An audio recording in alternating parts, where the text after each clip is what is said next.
Öğrenmek istiyoruz da bizim okuyucumuz da öğrensin bilsin diye.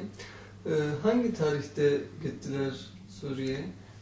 Eşim benim bu olay olmadan yani 20 Ağustos tarihinden Ramazan bayramının ikinci günü bu olay oldu. Fakat bundan bir 6 ay öncedir hep Suriye'deki olaylar patlak verdikten sonra sık sık İstanbul'dan Hatay'a gidiyordu. Ve Suriye ile ilgili bu haberleri yapıyordu. Yani Hatay'dan yapıyordu. Evet, Hatay'dan yapıyordu. Sınır kapısından yapıyordu. Yayladağ'dan. Kilise de gittiği oluyordu. En son Ramazan bayramının birinci günü Suriye'den giriş yapmışlar. Fakat Halep'e gitmemişler. Yani sınırdaki yakın köylerde, kasabalarda bayram namazının ve bayram coşkusunun, telaşının haberini yapmak için gitmişler. Ve o haberi yapıp tekrar geri dönmüşler Kilis'teki otellerine. Ramazan bayramının ikinci günü kendisi, kameramanı Cüneyt Ünal ve iki Japon gazeteciyle beraber, ki bunlardan bir tanesi öldürülen kadın Japon gazeteci Mika Yamamoto, onun eşi Sato Bey ve bir de şoför yanlarında, toplam 5 kişi kilis sınır kapısından içeriye girip Halep'e gitmek üzere yola çıkmışlar. Bayram coşkusunu haber yapmak üzere gittiğini ifade ettiniz ya. O coşkuyu haber aldıktan, görüntüleri aldıktan sonra sizin hiç iletişime geçtiler mi? Evet, ben o Ramazan bayramının birinci günü eşim Suriye'ye girdikten sonra bana telefon açtı ve internetten biz görüştük onunla. Hatta oraları gösterdi internet açarak. Çocuklarım da gördü. Ve Ramazan bayramının birinci günü sabah bayram namazını kılmak için ben o sırada Kudüs'teydim. Mescid-i Aksa'ya gidecektik biz. Oğlum, ben, kızım. Oğlum babasıyla bayramlaştı. Dua etti ona. Hatta bana dua edin dedi o gün. Ve o da haberi yapıp tekrar Kudüs'e bizim yanımıza dönecekti. Bayramın kalan kısmını geçirmek için. Yani ses sonunda konuşmalarında böyle endişeli bir durum var mıydı? Yoktu. Her şey normal. Her şey normaldi.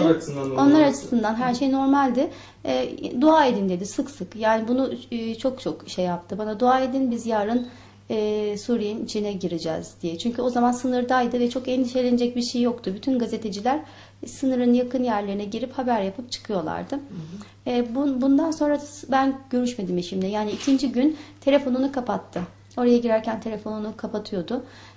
Ve Halep'e gittiğini ve bu olayın olduğunu ben ikinci gün gece öğrendim. Yani bu olay bayramın ikinci günü saat 6 gibi olmuş.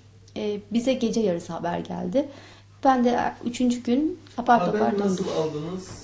Şöyle, eşimin ve kameraman Cüneyt Bey'in kaldıkları kilisteki otelde diğer gazeteci arkadaşları Başarlar'ın otele dönmediğini ve orada bir çatışma çıktığını, çatışmada bir bayan gazetecinin öldüğünü bir şekilde öğreniyorlar.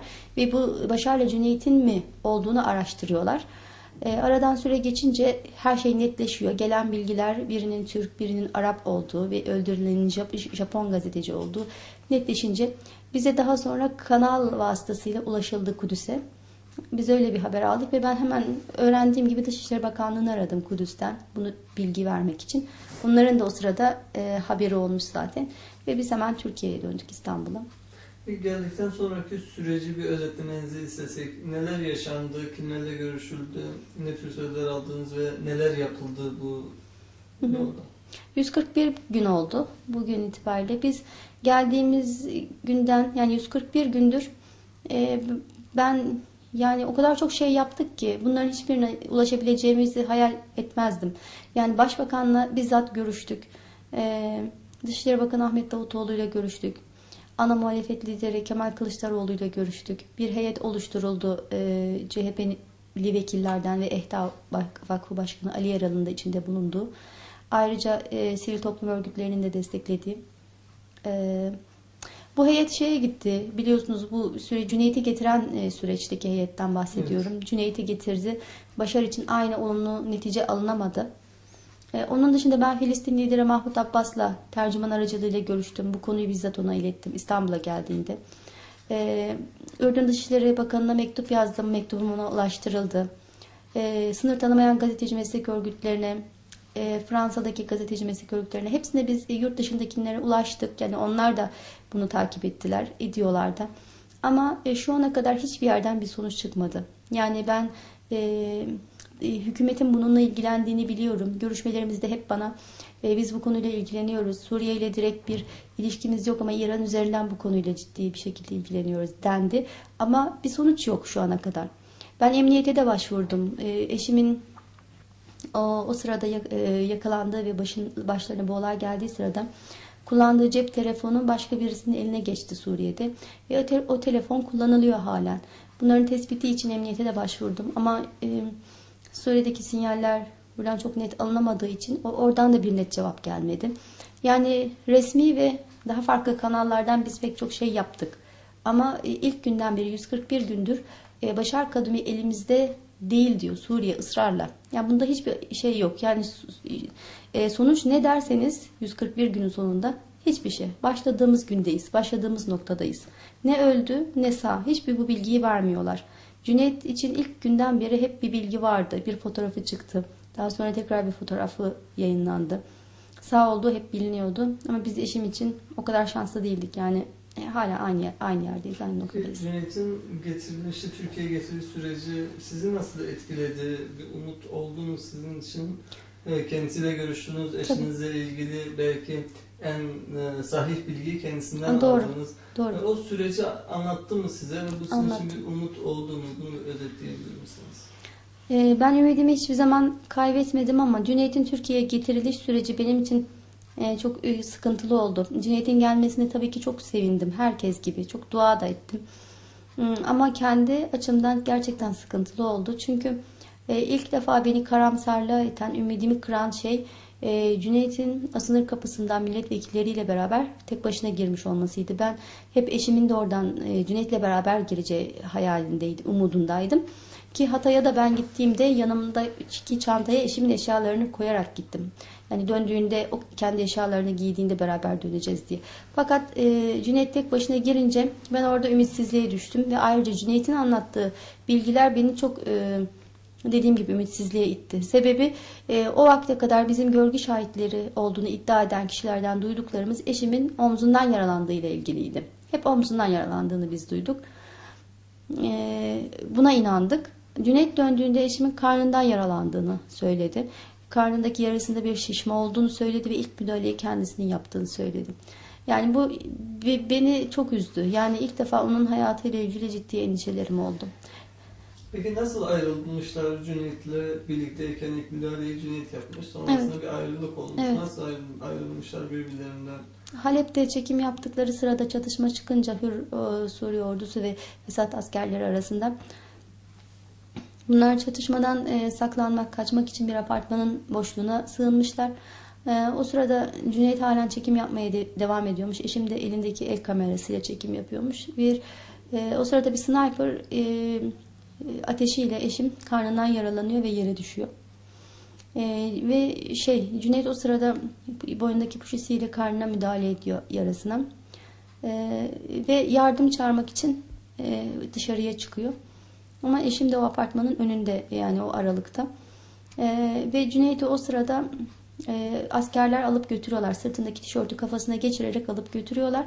Ama eşimin de askerlerle bir diyaloğu oluyor Arapça olarak. Yani onu orada görüyorlar, biliyorlar. Eşim kimliğini çıkartmaya çalışıyor. Basın kimliğini çıkartmaya çalışıyor arka cebinden. Askerlerle de bir diyalog teması oluyor. Yani bunu şunun için söylüyorum. Suriye'nin bizim Başar Kadumi elimizde değildir açıklaması gerçeği bu yüzden yansıtmıyor. Çünkü askerler Başar'ı gördüler, biliyorlar, bir konuşma geçiyor aralarında. Eğer öldüyse de biliyorlar, hayattaysa da biliyorlar. Yani bu bana inandırıcı gelmiyor. Ayrıca Cüneyt cezaevine götürüldükten 2 gün sonra cezaevinde ona şu söyleniyor. Oradaki yetkili bir kişi tarafından. Cüneyt sormadan arkadaşın Başar öldü diyor. Yani Başar'ı ismiyle hitap ediyor. Öldüyse de kaldıysa da hükümet bunu biliyor. Suriye hükümeti. Bu yüzden ben buna 141 gündür kalınan sessizliğe bu yüzden artık tahammül edemiyorum. Son olarak hükümetten bir beklentiniz, bu konuda geçici çalıştıklarını söylüyorlar, ifade ediyorlar. Sizinle de sürekli iletişim halindedir. Daha fazla ne yapılabilir sizce? Bir beklentiniz, son sözünüz var mı? Alabilir miyiz? Yani ben bu tür olaylarda bir kişinin şahsi olarak bu işle ilgilenildiği zaman daha kısa yoldan ilerlenildiğini düşünüyorum. Yani ben görüştüğümde Başbakanlığa, Dışişleri Bakanlığı'yla ilgilendiklerini söylediler ve bundan benim bir şüphem yok. Ancak gerçek olan yani bir merci bununla ilgileniyoruz dediği zaman yani herkes farklı kanallardan bir şey yapmaya çalışırken ortaya bir şey çıkmıyor. Bir kişi bununla ciddi olarak ilgilenirse gidilen yolu, alınan neticeleri, sonuçları örneğin Dışişleri Bakanı'na, Başbakan'a bildirirse, o da sorduğu zaman cevabını alabilirse daha iyi ilerlenir diye düşünüyorum. Yani İran üzerinden gidilecekse, Başar Kadumi onlardan istenecekse o şekilde daha çabuk yoldan ilerlenir yani. Ben bunu düşünüyorum. Artık hani bir sonuca varsın istiyorum. Bu belirsizlik bizi çok acıtıyor.